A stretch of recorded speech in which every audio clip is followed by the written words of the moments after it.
4 दोस्त, एक पुरानी हवेली, एक चुनौती। ये रात अविस्मरणीय होने वाली थी।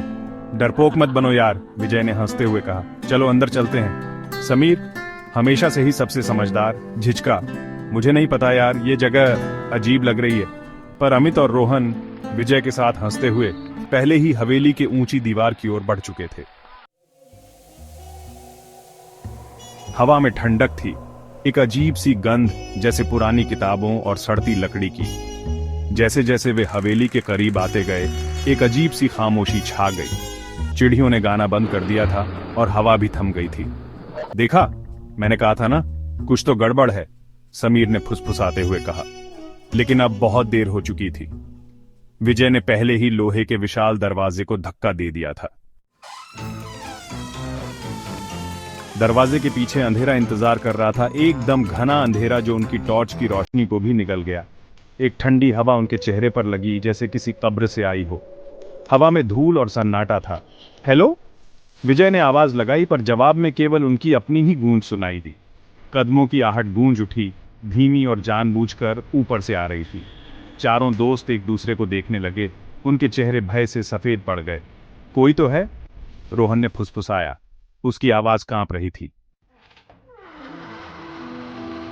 वे एक बड़े से कमरे में पहुंचे। ये कमरा एक पुरानी परित्यक्त हवेली के अंदर था और हर कोने में धूल की मोटी परत जमी हुई थी।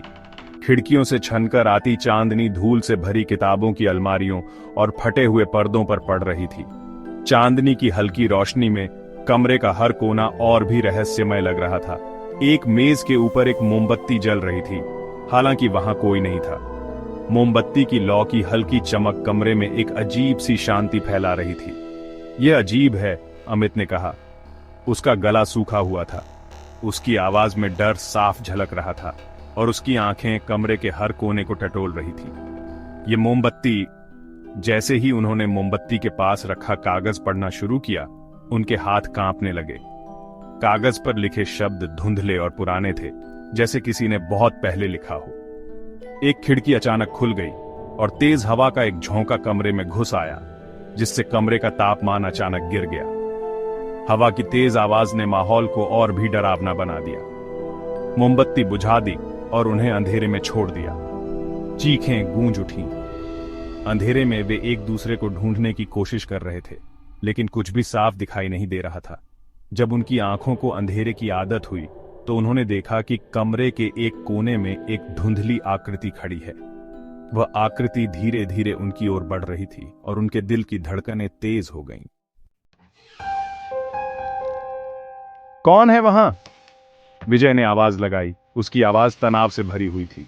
आकृति हिली नहीं। विजय ने फिर से पुकारा, इस बार और भी जोर से, कौन है वहां? लेकिन कोई जवाब नहीं आया। उसकी आवाज गूंजती रही, जैसे दीवारें भी उसकी बेचैनी को महसूस कर रही हों। फिर धीरे धीरे यह बोलने लगी। उसकी आवाज इतनी धीमी थी कि विजय को सुनने के लिए अपने कानों को और पास लाना पड़ा। लेकिन वे शब्द नहीं थे, बल्कि फुसफुसाहट थी, ठंडी और हड्डी तक ठंडा देने वाली, जो उनके दिमाग में रेंगती हुई प्रतीत हो रही थी। ये फुसफुसाहटें जैसे किसी प्राचीन रहस्य को उजागर कर रही थी। वे एक दूसरे को समझ नहीं पा रहे थे, लेकिन उन फुसफुसाहटों में क्रोध और पीड़ा का एहसास स्पष्ट था। अचानक समीर चिल्लाया, ये मेरा हाथ पकड़े हुए है, मुझे जाने दो। समीर ने महसूस किया कि कोई अदृश्य शक्ति उसे जकड़े हुए है। यह मेरा हाथ पकड़े हुए है, मुझे जाने दो, मुझे जाने दो। उसकी आवाज में डर और घबराहट साफ झलक रही थी। वे उसे खींचते हुए उस कमरे से बाहर ले गए जहां से वे आए थे। अदृश्य उंगलियां उसकी बाहों को जकड़े हुए थीं। उनके दिलों की धड़कनें तेज हो गई थीं और हर कदम के साथ डर और बढ़ता जा रहा था।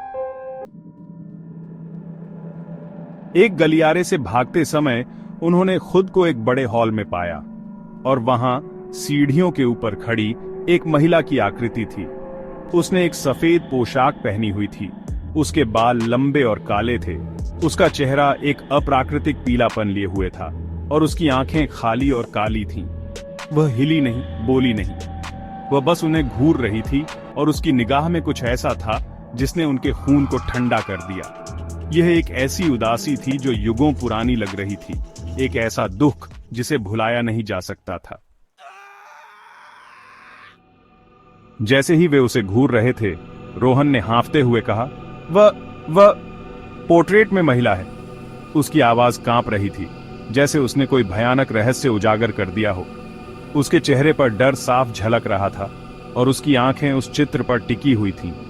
उन्होंने देखा, दीवार पर एक बड़े धूल से सने फ्रेम में वही महिला थी। यह पोर्ट्रेट बहुत पुराना लग रहा था, जैसे सदियों से किसी ने इसे छुआ भी न हो। धूल की मोटी परत ने इसे और भी रहस्यमय बना दिया था। वही पोशाक, वही दुखद निगाह। उसकी आंखों में एक अजीब सी उदासी थी, जैसे वह किसी गहरे दर्द को छुपा रही हो। यह पोर्ट्रेट किसी साधारण महिला का नहीं था, इसमें कुछ खास था। लेकिन पोर्ट्रेट में उसके हाथ में एक पत्र था। यह पत्र भी बहुत पुराना लग रहा था, जैसे किसी ने इसे बहुत पहले लिखा हो। पत्र के किनारे मुड़े हुए थे और उस पर धूल जमी हुई थी। समीर, जो अब तक सदमे से उबर चुका था, धीरे से बोला, कहानी यह है कि हवेली के मालिक ने उसके प्रेमी को मार डाला था और उसे यहीं दफना दिया था। उसकी आवाज में एक अजीब सी गंभीरता थी, जैसे वह खुद भी इस कहानी पर विश्वास नहीं कर पा रहा हो। वह उनके पत्रों को ढूंढ रही है। यह सुनकर सभी के रोंगटे खड़े हो गए। क्या यह सच हो सकता है? क्या वह आत्मा अभी भी अपने प्रेमी के पत्रों की तलाश में है? जैसे ही उसने ये शब्द कहे, आकृति गायब हो गई और हवा में बस एक ठंडी फुसफुसाहट रह गई। प्यार, धोखा, बदला। यह फुसफुसाहट इतनी ठंडी थी कि सभी के दिलों में डर समा गया। ऐसा लगा जैसे वह आत्मा अभी भी वहीं हो और उनकी बातें सुन रही हो। चारों दोस्त बिना पीछे मुड़े भागे, हवेली के अंधेरे और उसके भयानक रहस्य को पीछे छोड़ते हुए। उनके दिलों में डर और दिमाग में अनगिनत सवाल थे। वे बस वहां से जितनी जल्दी हो सके भाग जाना चाहते थे। उन्हें पता था कि कुछ कहानियां सबसे अच्छी तरह से अनकही रह जाती हैं। यह अनुभव उनके जीवन का एक हिस्सा बन गया था और वे इसे कभी नहीं भूल पाएंगे। हवेली का रहस्य उनके दिलों में हमेशा के लिए बस गया था।